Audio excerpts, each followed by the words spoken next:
Legs आप sir ज़मीन पे रखते हुए मुकम्मल स्ट्रेच करेंगे और उसके बाद हम पुशअप भी लगाएंगे और पुशअप के साथ साथ हम स्टिचिंग भी बढ़ाते जाएंगे। अगर जिन्होंने स्टिचिंग बढ़ानी है ना, तो वो जो है ना हाथ अपने खींचते हुए पीछे की तरफ लाएंगे। जब हाथ पीछे की तरफ लाते हैं तो फिर आपकी रानों पे लोड पड़ता है और कोर खुलती जाती है।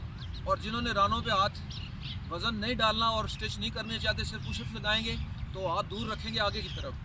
जब हाथ आगे की तरफ रखेंगे तो लोड हाथों पे आएगा, टांगों पे कम आएगा। और जिन्होंने स्ट्रेच बढ़ानी है तो वो हाथ पीछे क्लोज करते आएंगे, हाथों पे लोड कम करेंगे और टांगों पे लोड लाएंगे, और उस तरह फिर हमारी स्ट्रेच आस्ता आस्ता बढ़ना शुरू होगी। ठीक है, पहले सर ज़मीन पे रखते हुए टखनों को पकड़ेंगे और स्टे करेंगे। चलें।